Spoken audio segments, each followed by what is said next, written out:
tilawan. Ha? Naara siya. Tilawan nato ni. Let's taste it.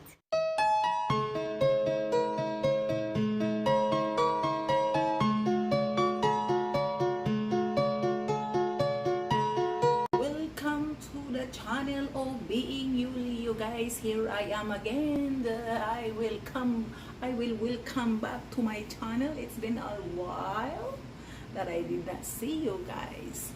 Anyway, we have to move on to the different chapter. What are we cooking today? It's fish.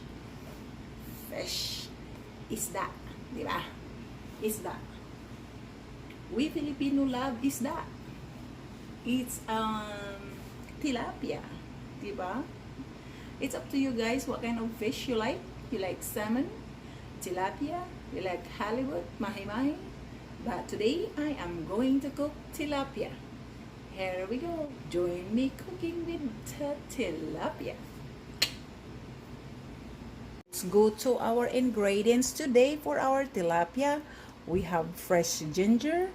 We have the potato pepper, white onion. We have red onion. We have tomato. We have fresh garlic. We have a green onion. And we have tomato paste. This tomato paste is from this one, you guys. It's a small can. It's just about 1 spoon of tomato paste. Okay? That's all our ingredients of our tilapia today. Let's go slice our ingredients. Here is our tilapia. It's fillet.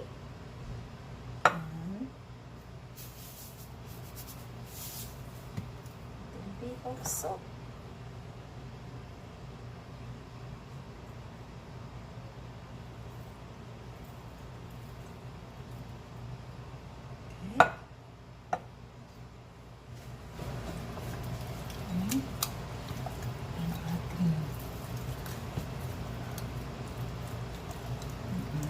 tilapia.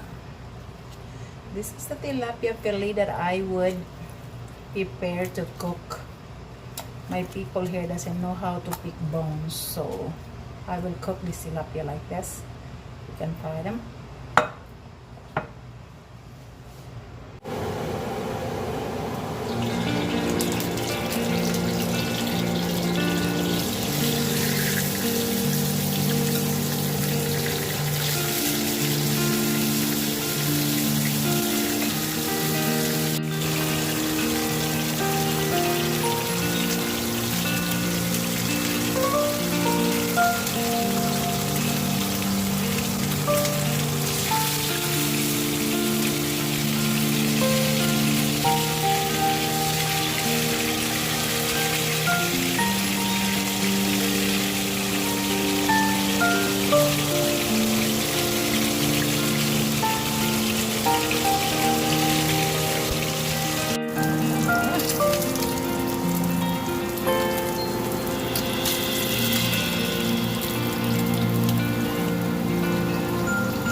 We already prepared our ingredients for today.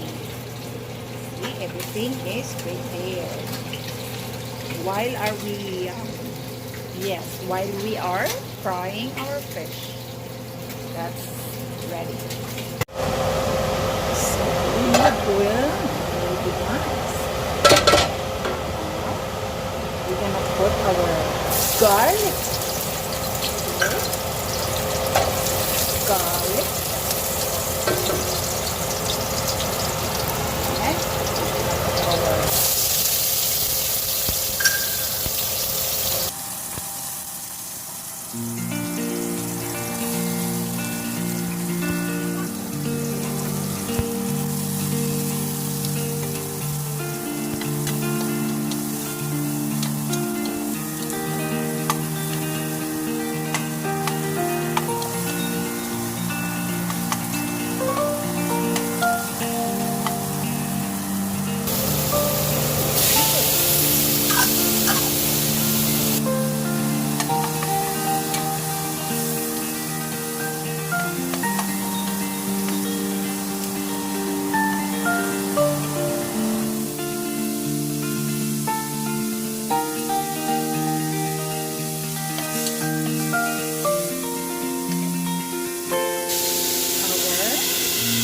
little pepper.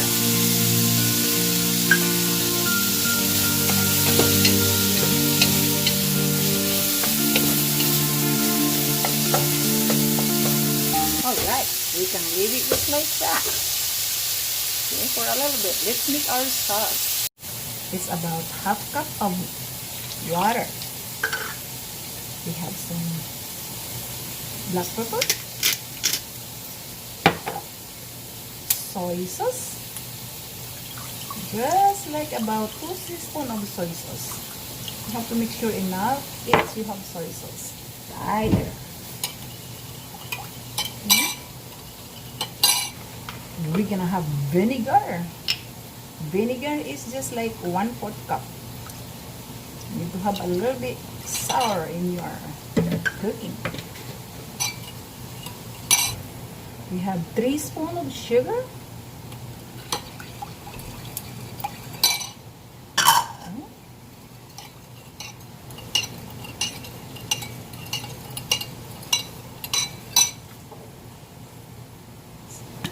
Sesame oil, just like a teaspoon of sesame oil.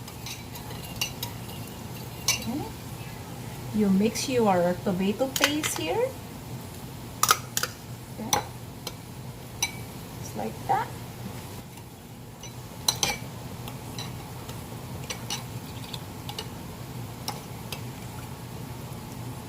And you put your ginger in here.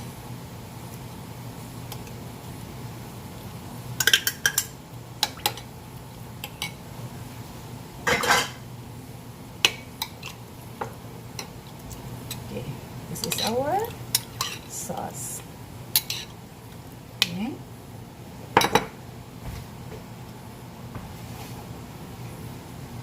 Let's go back to our pot. This is about ready to put our sauce.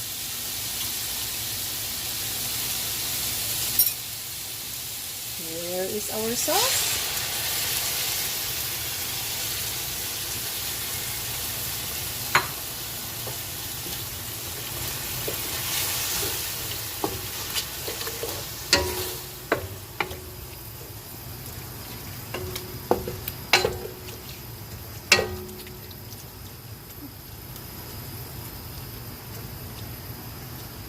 To make sure,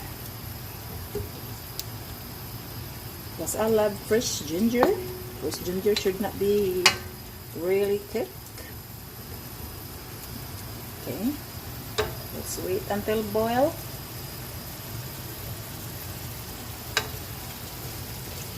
This is like semi-Skabitsy, guys. With Skabitsy, there is you put carrots to it. I don't have carrots today, so carrots is eliminated today. So wait for a little bit caramelize for our sauce.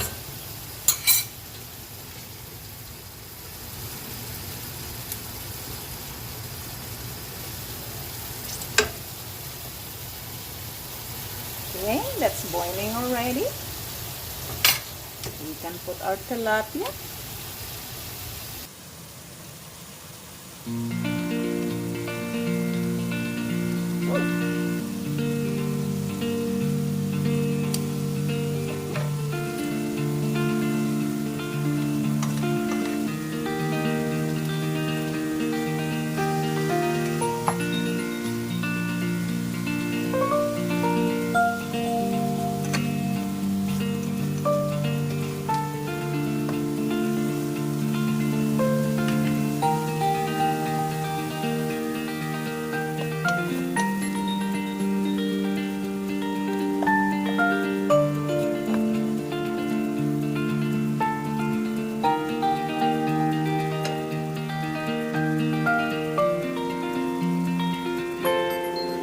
Our tilapia is cooking twice already.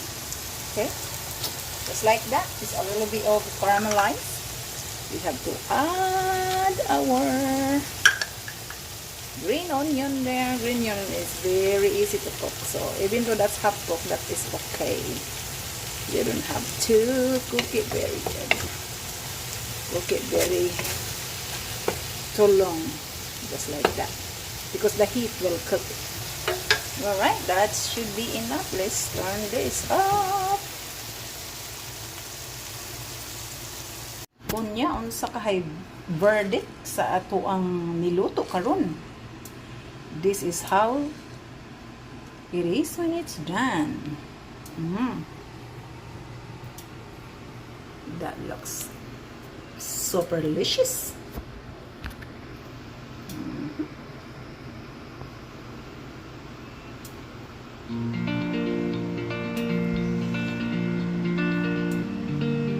Kunya, of course, atong tilawan, ha?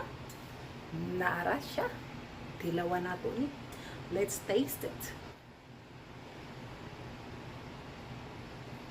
Tilawan nato ni.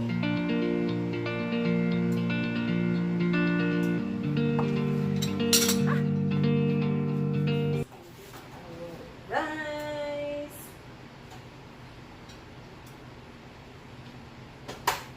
And then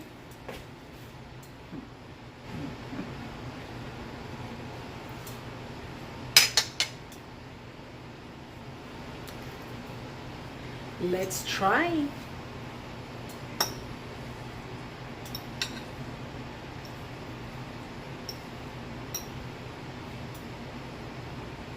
The ara. Let's try the ara fish.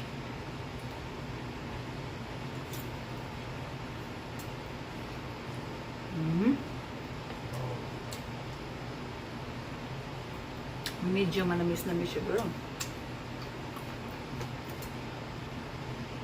It's a little bit sweet. It's a little bit soy sauce. So it's perfect combination, the salt and the sugar. It's not salty at all. So no salt, just when you fry the fish, and then just use soy sauce to make their sauce. Okay, good. So good.